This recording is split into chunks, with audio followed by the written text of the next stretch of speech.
자, 이제 오늘 주제 5번 남북국의 발전과 변화 단원 볼 거고요. 이번 시간에는 통일신라의 왕권 강화와 제도 정비, 그러니까 통일신라 쪽 한 나라, 남쪽에 있는 나라, 또 북쪽에 달의 발전과 쇠퇴, 이렇게 두 개 단원 공부해 보도록 해볼게요. 자, 먼저 드디어 삼국이 끝나고 신라가 통일을 해서 이제 신라는 그냥 신라가 아니라 통일신라죠. 통일신라. 하지만 조금 아쉬움은 있죠. 어떤 아쉬움? 북쪽에 있는 고구려 땅을 신라가 다 통일하지 못했다라는 아쉬움이 남아 있죠. 그 이유는 당나라의 힘을 빌어서 통일을 했기 때문에 이러한 안타까운 결과를 초래하게 된 거예요. 그러나 그럼에도 불구하고 그래도 신라가 통일했기 때문에 신라는 예전의 신라에 비해서 발전을 하게 돼요. 특히 통일하면서 왕권이 훨씬 더 강해졌다. 요게 포인트예요. 예전에는 왕권이 사실은 그렇게 강하지 못했거든. 왜냐하면은 왕은 혼자고요. 그 밑에 있는 귀족들은 훨씬 더 쪽수가 많잖아요. 그러니까 아무리 왕이라도 왕 혼자 독단적으로 모든 일을 결정할 수 있는 그런 상황은 아니었단 얘기야. 그러나 이제 신라가 통일함으로 인하여 왕권이 크게 강화되는데, 자, 이 신라 통일 과정과 통일 직후에 어떤 왕들이 왕권 강화할 수 있는 그러한 정책을 추진했느냐라는 거를 좀 살펴봐야 돼요. 첫 번째, 태종 무열왕이에요. 자, 이 무열왕은 원래는 왕이 될 수 없는 성골 출신인데, 자, 성골이 아니라 진골 출신이에요. 원래 신라는 골품제라고 해서요. 골도 왕족만 해당하는 성골과 귀족과 섞인 한마디로 믹스된 이러한 귀족을 진골이라고 해요. 진골. 근데 원래 진골이 아닌 성골만 왕을 했단 말이야. 그러니까 성골이 씨가 마르니까 이제 신라는 모든 왕조의 유일한 어떤 왕도 나타났냐? 그렇죠. 선덕여왕, 뭐 진덕여왕처럼 여왕도 나왔잖아요. 근데 문제는 더 이상 이제 성골 중에는 왕이 없는 거예요. 그래서 드디어 증걸 출신 중에서 최초로 왕이 된 자가 나타나는데 그게 바로 김춘추예요. 자, 김춘추. 그 김춘추가 뭐가 된 거야? 무열왕이 된 거예요. 김춘추가 한 게 뭐예요? 당나라와 연합을 시켜서 연합을 해서 결국 신라 통일을 할 수 있었잖아요. 결국 신라 통일의 가장 결정적인 역할을 진골이지만 이 김춘추가 해냈기 때문에 이 사람이 뭐가 되었다? 왕이 되었다. 그 왕이 누구야? 무열왕이에요. 자, 그래서 이 무열왕 때 어떠한 일이 있었느냐? 원래 왕과 가장 대립되는 세력이 뭐라고 했죠? 귀족이라고 했죠. 근데 신라는 귀족들이 전부 다 모여서 회의를 개최하고요. 회의에서 만장일치로 어떤 일이 결정이 되면 그게 그대로 정책에 반영이 돼요. 그 귀족들의 회의를 화백회의라고 하고요. 그 화백회의를 주도하는 그 직책을 뭐라고 하냐면 상대등이라고 얘기해. 상대등. 그러니까 한마디로 상대등은 어떤 세력의 우두머리다라고 볼 수 있겠니? 귀족의 우두머리다. 이렇게. 우두머리.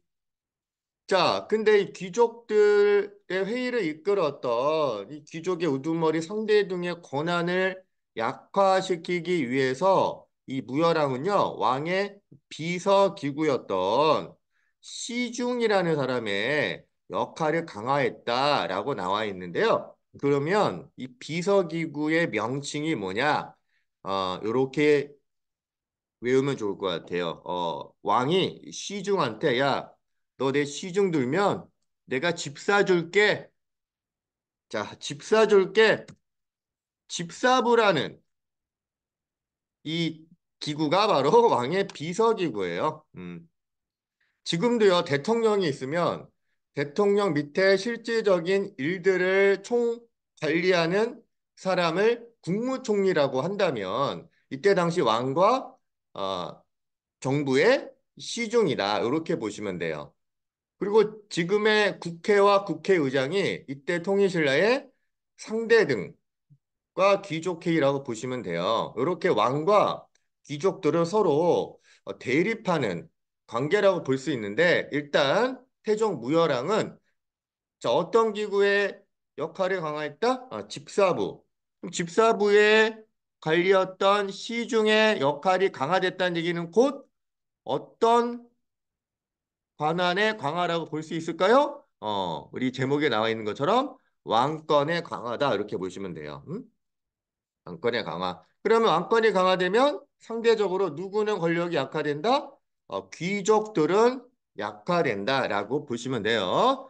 자, 그리고 그 다음 김춘추의 아들이었던 이 문무왕이 드디어 이제 왕이 됐고요. 이 문무왕 때 삼국통일이 완성이 돼요.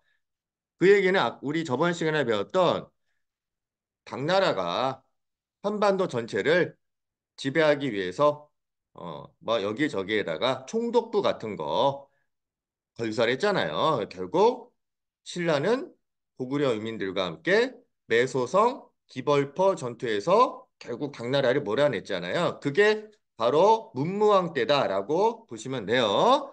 자, 그래서 문무왕은 삼국통일 완성했다라는 정도로만 아시고요. 그 다음에 이제 중요한 항이 통일신라에 가장 시험 문제에 많이 나오는 왕이 맨날 신문만 봤나 봐요. 뉴스페이퍼 킹. 자, 신문왕이에요. 자, 이 신문왕은 아주 강하게 귀족들을 싹 쓸어버려요. 자, 그때요. 어떤 일을 계기로 어떤 일이 시발점이 되었냐면 자, 역모를 꾸몄던 장인어른이 있네. 자, 이 사람이 이름이 좀 특이해요. 이름은 성은 김씨겠죠? 좀 흠이 많나 봐요. 그리고 돌대가리인가 봐. 이름은 김흠돌이에요. 자, 김흠돌이 신문왕의 누구라고요? 장인이에요. 근데 무열왕 때부터 우리 아까 다시 한번 지금 따로 다시 한번 정리해주면 성골이 아니라 진골 귀족 출신 최초 왕이 김춘추 무열왕이라고 했잖아요. 자, 그러다 보니까 다른 진골 귀족 출신들도 야, 그럼 나도 한번 왕이 돼볼까? 요딴 생각을 하게 되는 거죠. 그러다 보니까 여러 진골 귀족들이 막 왕에 대항하고 또 왕이 되기 위해서 막 반란을 일으키려고 하는데 그 최초의 반란이 김음돌의 반란이에요. 자, 그래서 이 신문왕은 장인어른이었지만 장인이고 뭐고 다 필요 없어. 이 김음돌과 같은 나한테 반기를 되었던 진골 귀족들 싹 다 어떻게 다 쓸어버리는 거예요. 다 죽여버리는 거예요. 그래서 신문왕은 왕권을 강화할 수 있었다. 그러니까 상대 세력이었던 귀족들을 모조리 다 죽여버려서 왕권을 강화한 케이스예요. 그러나 이것만 가지고 좀 부족해요. 그래서 여러 가지 통치 제도를 이제 손을 봐요. 그러면 이 통치 제도의 개혁 따로 이렇게 그 밑에 신문항에 통치 제도 정비라고 그 제도들이 나와 있죠. 자, 내용 한번 볼게요. 자, 먼저 대놓고 왕권을 강화하기 위해서 자, 직접적으로 귀족들의 타격을 주고자 귀족들한테는 반려전이라는 거를 지급했네. 자, 뭔가를 줬다는 얘기인데 이게 왜 왕권을 강화하는 것이냐? 라고 헷갈릴 수 있는데요. 자, 요거 잘 알아둬야 돼요. 자, 관료전이라는 건요. 땅이긴 땅이겠죠. 말 그대로 관료한테 지급한 토지. 이게 관료전인데 옛날에는 땅만 주는 것이 아니라 그 땅에서 일하는 농민들을 노비로 삼을 수 있게끔 했다는 얘기예요. 그러니까 내 땅에서 일하는 농민들을 내가 언제든지 그 농민의 노동력까지도 내가 수취할 수 있는 그러한 땅을 받았던 거예요. 그게 바로 노급이라는 땅이야, 노급. 자, 근데 그러다 보니까 왕 입장에서는 귀족들이 땅만 갖는 게 아니라 농민들까지도 노예, 노비로 삼을 수 있네? 근데 노비뿐만 아니라 나중에 뭘로도 삼을 수 있을까요? 내 땅에서 일하는 농민들은 나의 군사가 될 수도 있는 거예요. 그러면 왕 입장에서는 귀족들이 땅과 군사력까지도 갖게 되면은 좀 위협적일 수 있잖아. 그래서 야, 니네 관료들 이제는 더 이상 농민들의 노동력 징발은 안 돼. 음, 이제는 땅만 가져. 온리 토지만 가져. 이게 관료전이에요. 근데 그동안은 노동력까지도 징발할 수 있는 뭘 가졌대? 바로 이게 노급이에요, 노급. 그래서 노급을 어떻게 했다? 혁파했다, 없애버렸다는 얘기야. 그러니까 한마디로 노급은 반대로 노동력 징발을 할 수 있다, 없다? 있다, 동그라미라고 보시면 돼요. 그러면 그동안 귀족들은 내가 경기도 성남시를 노급으로 갖고 있다. 그렇다면 성남 시민들은 내가 노예로 부려먹을 수도 있을 뿐만 아니라 나의 군사가 될 수도 있었다는 거예요. 자, 이거는 야, 미친 거 아니야, 니네? 땅만 가져? 그래서 이제 신문왕이 관려전이라는 땅만 가질 수 있는 토지만 허용을 했던 거예요. 자, 그 다음에 뭘 설립해가지고 유학 사상을 보급시키고자 했네. 그러면 유학 중에서 제일 중요하게 생각하는 덕목은 뭘까요? 임금님에 대한 충성이에요. 부모님에 대한 효도도 있지만 이거 임금 입장에서는 너무너무 좋겠죠. 그래서 야, 니네 유학 공부 좀 열심히 해야겠다. 또 국립대학교 하나 만들어. 국립대학을 두 글자로 줄이면 국학이라고 보면 되는 거죠. 국학. 그래서 이것도 귀족들이 유학 공부 열심히 하게 해서 왕에 대한 충성을 좀 유발시키기 위한 차원에서 이러한 왕권 강화의 차원에서 국학을 만들었다고 보시면 돼요. 자, 그 다음에 신라는 골품제 하에 육두품 애들은 귀족이 아니에요. 하지만 얘네들은 똑똑해요. 특히 유학 공부를 열심히 해. 그래서 얘네들, 야, 니네 급은 좀 낮지만 지금으로 따지면 뭐 6급, 7급, 9급 그러한 급은 낮지만 야, 니네들 좀 행정 실무 좀 하고 똑똑하니까 그리고 왕 옆에서 왕의 여러 가지 정치적인 조언 좀 해라. 응? 귀족들 말은 내가 못 듣겠다. 걔네들은 맨날 지네 권력을 위한 것만 얘기하니까 야 육두품 너희들이야말로 국가를 위해서 좋은 의견이 있으면 나한테 얘기해. 그래서 왕은 육두품과 함께 정치를 행하는 이러한 양상을 띠게 돼요. 왜냐? 중간에 있는 귀족들, 이들을 좀 견제하기 위한 차원이라고 보시면 돼요. 자, 그 다음에 지방 통치는요.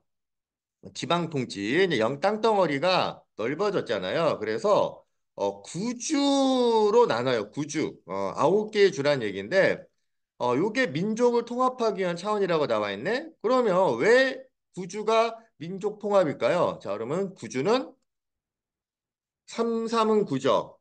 그래서 고구려 삼주. 백제 3주, 신라 3주 이렇게 333으로 균등하게 나눈 거예요. 그래서 예전에 고구려 땅, 백제 땅, 신라 땅, 야 우리 공평하게 한 거야. 우리 하나잖아. 이런 것들을 좀 보여주기 위한 거라고 보면 되겠고요. 그 다음에 이제 수도가 경주이겠죠? 경주. 자, 그런데 경주는 통일신라의 너무 동남쪽에 치우쳐져 있잖아요. 동쪽, 남쪽. 경주 가봤니? 굉장히 멀잖아요. 응? 수도 금성이 동남쪽에 너무 치우쳐 있다 보니까 조그만 수도를 또다시 추가로 설치해요. 그게 뭐냐면 오서경이에요. 자, 우리도 지금의 대한민국을 보면 서울특별시가 있지만 지방에 광역시가 있잖아요. 6대 광역시. 그런 것처럼 좀 지방을 균형적으로 발전시키고 서울이 한쪽으로 치우쳐 있는 거를 보완하기 위해서 5개의 소경을 두는데 자, 5개의 소경 또한 왜 5개냐? 자, 이렇게 보시면 돼요. 고구려에 2개, 백제의 땅에 2개, 근데 가야 땅에 가야라고 할게. 가야 땅에 하나. 그럼 5개가 되죠. 그리고 신라 땅은 수도 금성이 있잖아요. 그래서 요딴 식으로 또 옛날 고구려 백제 가야 지역도 균형 발전하기 위해서 5개의 소경, 조그만 수도라는 뜻이에요. 이 소경을 설치했다. 이렇게 보시면 되고요. 그 다음에 이제 군사제도 보시면요. 군사제도는 중앙을 지키는, 중앙은 수도가 되겠죠. 자, 중앙을 지키는 군대가 일단 먼저 보면 고구려 백제 말갈이를 포함했대. 그러니까 여러 그동안 다른 국가 출신들의 군인들을 하나로 모은 거예요. 어제는 우리가 칼싸움하고 서로 싸웠지만 이제는 하나의 군대야. 응? 그래서 요거를 구소당이라고 해요. 서당이라고 해서 하늘천 따지 배우는 게 아니라 통일신라의 수도 금성을 지키는 군대다. 근데 여러 민족을 통합해서 이것 또한 민족 통합 차원이라고 보시면 돼요. 그다음에 지방은 10개의 정을 뒀는데 국경 지역은 이제 한주라고 해서 중국 쪽이에요. 중국과 국경을 맞이한 그 한주라는 데는 정을 2개 둬요. 이 정이라는 거는 지금으로 따지면은 군사령부다라고 보시면 돼요. 지방의 군사적 거점 이렇게 보시면 돼요.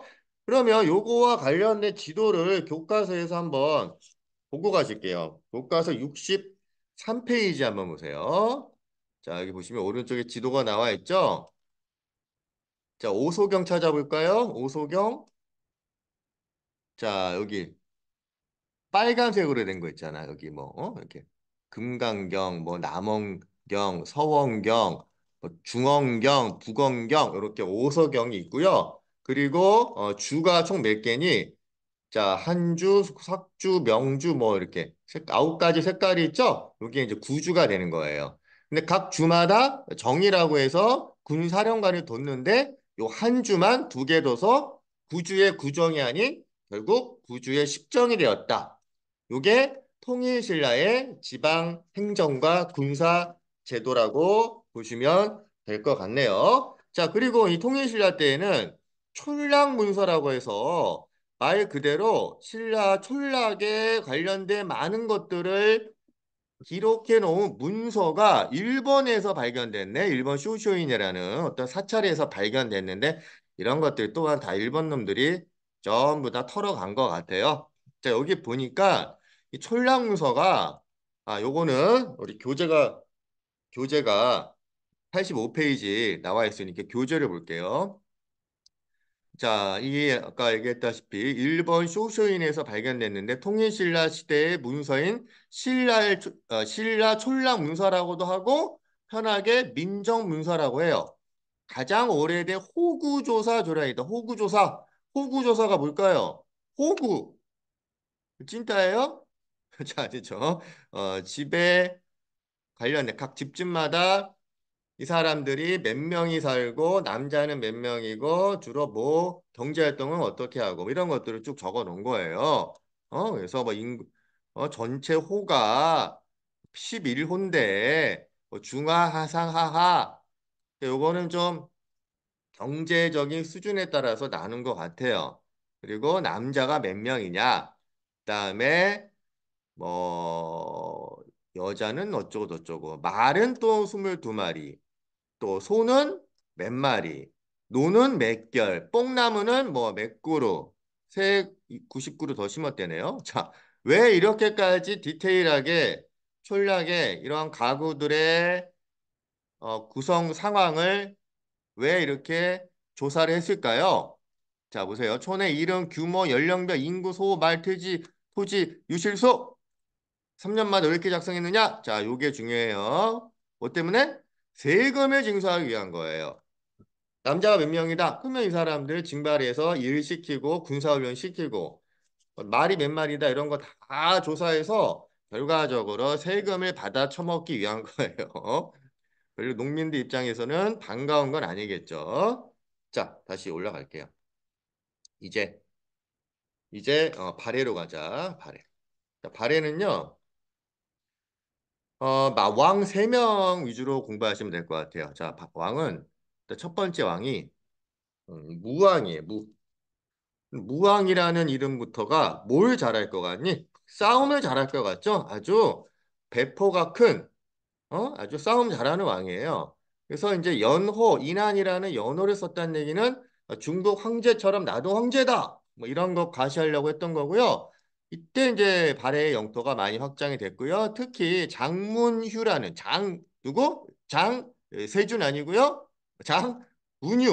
요 분이 선생님처럼 굉장히 아주 용맹하신 분이에요. 그래서 당의 등주를 공격했다. 그러니까 당나라의 등주라는 지역을 선빵 날린 거예요. 이런 자신감이 없다면 당나라한테 먼저 공격하긴 어려웠겠죠? 그 다음에 일본하고는 친하게 지냈는데 왜 그랬을까요? 신라와 당나라를 이제 발해 입장에서 견제하기 위해서 별로 일본이 뭐 이렇게 친하게 지내고 싶지는 않더라도 일단은 어쩔 수 없이 같은 편이 돼야 돼요. 요걸 무왕 때 했고요. 그 다음에 이제 문왕 때. 자, 문왕 때는 당나라와 우호 관계를 해보겠대. 아까 무왕 때는 싸웠겠죠. 근데 이제 당나라가 그래도 잘 나가잖아요. 굳이 뭐 싸울 필요 있겠나 싶어서 우호 관계를 맺고요. 당의 문물을 수용하고요. 그리고 여러 가지 통치 체제 정비해서 왕권을 강화했는데 특히 수도를 상경성이라는 수도를 좀 옮겼네요. 근데 발해는 수도를 자주 옮겨요. 그래서 어쨌거나 문왕은 당나라와 좀 우호 관계를 맺고 여러 가지 당의 제도를 도입해서 왕권 강화하는데 많은 성과를 이루었고요. 자, 그래서 이제 당나라는 당의 삼성 육부 제도를 받아들여요. 하지만 나름 독자성을 유지했다. 당나라의 삼성 육부를 그대로 베낀 게 아니라 조금 변형시켰다는 얘기예요. 예를 들면 정당성이라는 삼성 중에 하나가 육부를 다 관리한다라는 거. 또 육부의 명칭이 유교 덕목으로 삼았다라는 거. 뭐 이러한 그 명칭이라든지 뭐 운영 체제가 당나라의 삼성 육부를 그대로 하지 않고 발해의 독자적인 형태로 조금 변형해서 했다라는 그 정도 이해하시면 되고요. 그 다음에 지방은 5개의 수도가 있네요. 아까 통일신라는 오소경 있잖아. 근데 발해는 오경, 아예 수도가 5개야. 그렇게 계속 옮겨 당겨요. 좀 특이하죠? 또 우리나라도 뭐 서울이 수도가 서울인데 뭐 수도를 뭐 다른 데도 수도라고 하고 막 이렇게 옮겨 다니면 좀 복잡하잖아. 발해는 좀 그렇게 했다라는 거예요. 그 다음에 주와 현에다가 지방간 파견했는데 그 말갈족과 같이 발해는 건국이 됐잖아요. 그래서 이 말갈족들을 발해는 어느 정도 대우를 해줘요. 그 얘가 말갈족장은 직접 그 촌락을 지배하게 했다.